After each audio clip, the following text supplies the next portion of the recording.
देश के प्रधानमंत्री जी कह रहे हैं कि बीजेपी को 370 से ज़्यादा वो सीट आएंगी और 400 पार एनडीए को जाएंगी। ये सपने इनको आ कहाँ से रहे? मोदी जी ने आज तक जितने वायदे किए थे, क्या उन्होंने कोई वायदा पूरा किया? छोटे छोटे बच्चे रोकर हाथ जोड़कर प्रधानमंत्री से विनती कर रहे हैं कि ऐसी ठंड में हम लोग कहाँ रहेंगे, हम कहाँ पढ़ेंगे। लेकिन उन बच्चों की चीखें देश के प्रधानमंत्री जी को सुनाई नहीं दे रही है। उन्होंने कहा था कि विदेशों के अंदर जो काला धन है वो वापस आएगा और सबके अकाउंट में 15-15 लाख रुपए आएंगे। तो काला धन तो वापस आया नहीं। 15 लाख तो छोड़ो, 15 पैसे किसी के अकाउंट में नहीं आए, बल्कि काला धन लगभग दुगना हो गया। इन्होंने कहा था बहुत हुई महंगाई की मार अब की बार मोदी सरकार आ गई और दोबारा भी आ गई। लेकिन दोबारा आने के बावजूद महंगाई की मार लगातार बढ़ती जा रही है, महंगाई कम नहीं हुई।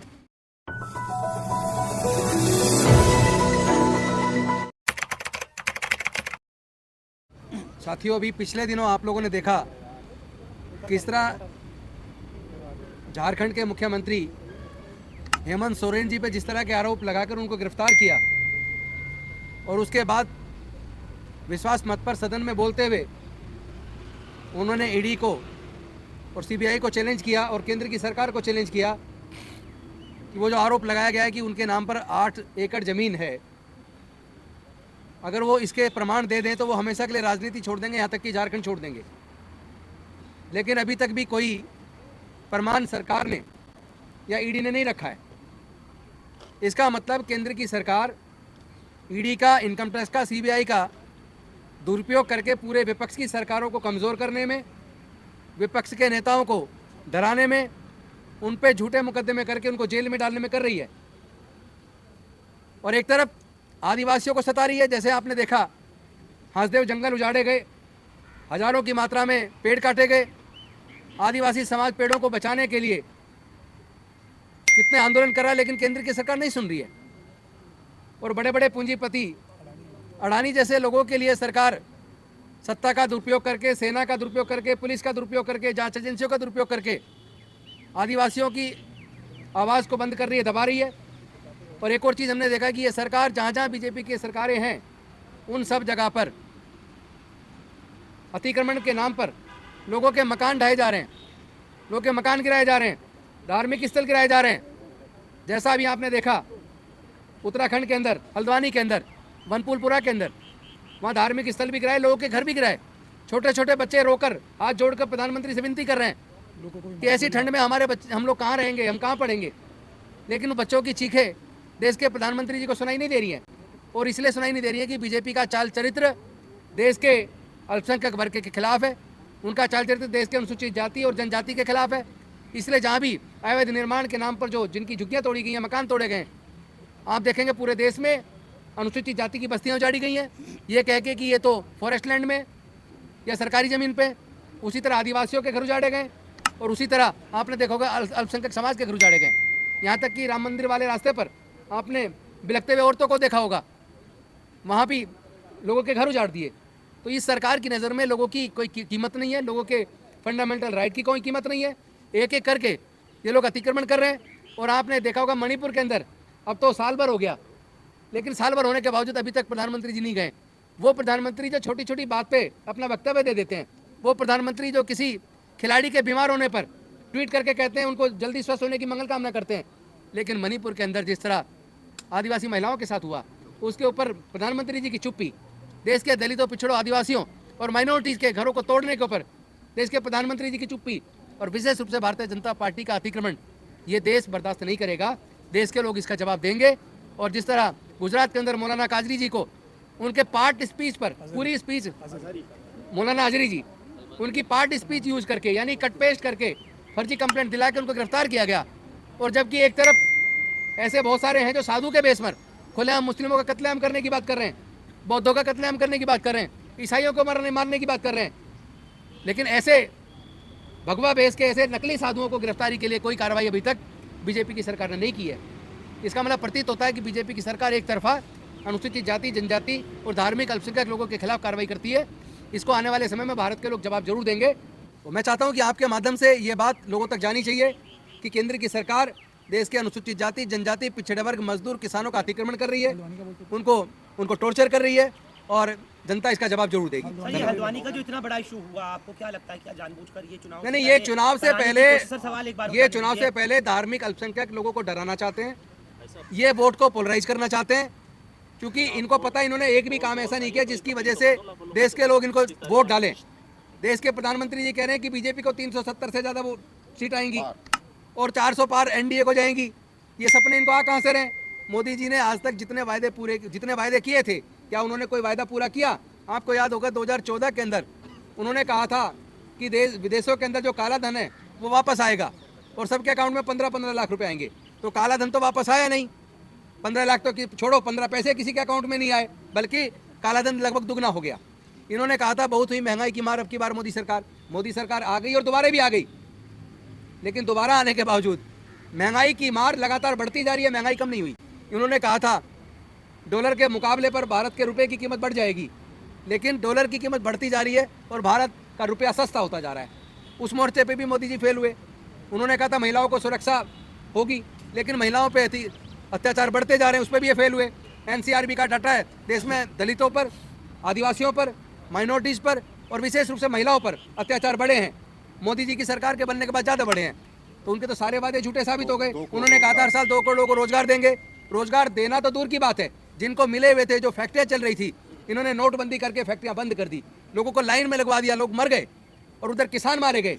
हर मोर्चे पर यह सरकार विफल हुई है। इन्होंने जीएसटी ला के लोगों के इंडस्ट्रीज को तबाह किया, लोगों के व्यापार को तबाह किया। इन लोगों ने नोटबंदी के माध्यम से लोगों को तबाह किया। इन्होंने जो वायदे किसानों से किए थे, उनकी आय को डबल करने की बात की थी, स्वामीनाथन जी की रिपोर्ट को लागू करने की बात की थी, उस मोर्चे पे भी ये सरकार विफल हुई है। तो किस भरोसे पर मोदी जी कह रहे हैं 370 आएंगी बीजेपी की और पूरे एनडीए की 400 पार आएंगी? ये भरोसा मोदी जी को ईवीएम के दम पर है। इलेक्शन कमीशन ईवीएम के द्वारा चुनाव कराने के लिए इसलिए ज्यादा जोर दे रहा है ताकि वो मोदी जी से मिली भगत करके उनको सफलता अर्जित करवाए। क्योंकि आप सब जानते हैं इलेक्शन, क्योंकि ये ईवीएम बनाने वाली जो कंपनी है, वो जैसा हम बार बार बताते रहे, ईवीएम बनाने वाली कंपनी भारत इलेक्ट्रॉनिक्स लिमिटेड में 7 में से 4 independent director Bharatiya Janata party के पदाधिकारी हैं।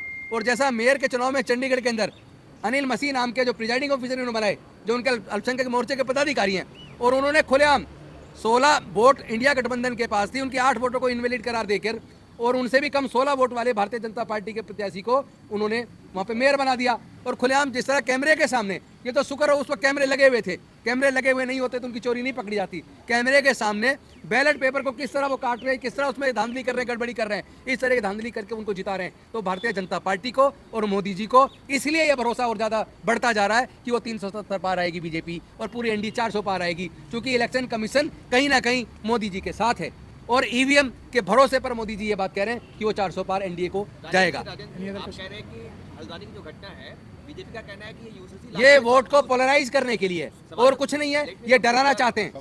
जी हाँ, यूसीसी लागू होने में सिर्फ 24 घंटे भी नहीं हुए थे, उसी का बदला लिया गया है, यूसीसी का बदला।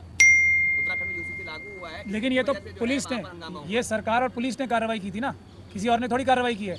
यूसीसी का मुद्दा उनका इसलिए फेल हो गया क्योंकि आदिवासियों ने वहाँ रिवोल्ट कर दिया कि तुम बाद में हम पे भी लगाओगे, दूसरे लोगों ने वहाँ रिवोल्ट कर दिया। तो उससे बचने के लिए, मतलब तो उनका यूसीसी से भी यही था ना, पोलराइजेशन करना है।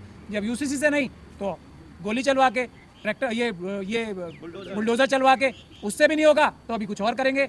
लेकिन ये सब दिखावा है, असली मुद्दा ईवीएम है। कोई भी व्यक्ति ईवीएम को ना भूले, ईवीएम से चुनाव नहीं होने देंगे। बाकी सब ये उसका जस्टिफिकेशन करते हैं कि हम इस वजह से चुनाव जीते। उससे एक चीज और बताना चाहूंगा यहाँ पे, हल्द्वानी में क्योंकि नेट बंद कर दिया गया है, वहां से कोई भी जो वीडियो वहां पे हुई है, वीडियोग्राफी हुई है कि हकीकत में कितना तांडव उन्होंने मचाया है पुलिस ने, और जो फोर्स लगा रखी है, और जिस तरह से शूट एट साइट का ऑर्डर दे रखा है मुख्यमंत्री ने, सो जो भी सारी चीजें हुई हैं वो कुछ भी वहां से आ नहीं पा रहा है। लेकिन फोन पे जो हमारी बात हुई है उसके हिसाब से स्थिति यह है कि पुलिस और फोर्स घर घर में जाकर जो नौजवान बच्चे हैं उनको निकाल कर पकड़ कर लेके जा रहे हैं। कहां लेके जा रहे हैं कुछ नहीं पता, क्या उनको मार दिया गया है या क्या उनके साथ किया जा रहा है कुछ नहीं पता है। इंफॉर्मेशन इस तरह की है, स्थिति वहां पर बहुत ही भयानक है जो नहीं होनी चाहिए।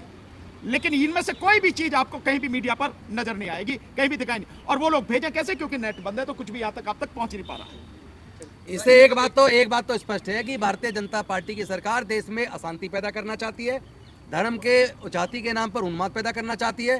भारतीय जनता पार्टी आदिवासियों से नफरत करती है, भारतीय जनता पार्टी दलितों से नफरत करती है, भारतीय जनता पार्टी मुस्लिमों से नफरत करती है, भारतीय जनता पार्टी ईसाइयों से नफरत करती है।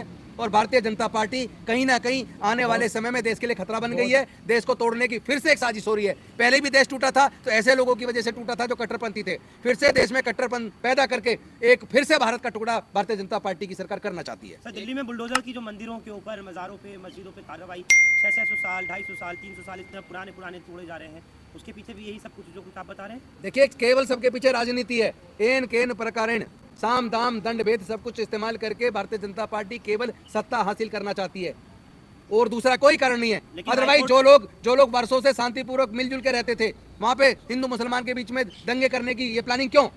इससे किसको लाभ होगा? ये वोटों का ध्रुवीकरण करके केवल चुनाव जीतने के लिए सब किया जा रहा है। और आपको याद होगा, इसके बारे में कुछ समय पहले ही सतपाल मलिक जी जो जम्मू एंड कश्मीर के राज्यपाल रहे थे, वो ऑलरेडी ये खुलासा कर चुके हैं कि आने वाले समय में देश के अंदर दंगे होंगे और ये दंगे बीजेपी खुद कराएगी ताकि वोटों को पोलराइज किया जा सके। इसीलिए मैं देश के लोगों से एक निवेदन करना चाहता हूँ, देश के लोगों, तुम सब एक हो जाओ। देश को बचाने की जिम्मेदारी तुम्हारी है। भारतीय जनता पार्टी देश को तोड़ना चाहती है और इसीलिए वो ईवीएम पे ज्यादा जोर दे रहे हैं। किसी भी कीमत पर ईवीएम से चुनाव नहीं होना चाहिए। बैलेट पेपर को वापस लाना ही होगा। जनता के पास भारतीय जनता पार्टी का ऑप्शन क्या है? भारतीय जनता पार्टी का ऑप्शन बहुत है जनता के पास में। जो सारी चीजें हैं जो इकट्ठे हैं, लोग इतने ना समझ नहीं है कि समझ नहीं पा रहे कि राजनीतिक सिनेरियो क्या है। जो पार्टी पूरे देश को तबाह करने पर तुली हुई है, लोगों के सामने उसका ऑप्शन बिल्कुल साफ है, क्लियर है। सब लोग अच्छी आंखों से देख सकते हैं, सब उनके सामने है। किसी को भ्रमित होने की जरूरत नहीं है। बीजेपी को किसी भी हालत में जीतने नहीं देना है और ईवीएम रहेगी तो निश्चित रूप से लोगों के सामने दिक्कत होगी। इसीलिए जो लोग इस ईवीएम के खिलाफ आंदोलन में हमारे साथ हैं, लाखों लोग जो कॉल कर रहे हैं लगातार, जो लाखों लोग हमारे साथ में जुड़ रहे हैं, करोड़ों लोग जो जुड़ रहे हैं, लाखों नहीं अब करोड़ों हो चुके हैं, करोड़ों लोग जो जुड़ रहे हैं, उन करोड़ों लोगों से निवेदन है कि 25 फरवरी को दिल्ली में जंतर मंतर पर 12 बजे जो हम मीटिंग कर रहे हैं, एक जबरदस्त एक प्रदर्शन होगा और उसके बाद में पीएमओ की तरफ हम लोग मार्च करेंगे। उसमें शामिल हो जितनी भी मजबूती के साथ हो सकते हैं। सबसे मेरा ये निवेदन।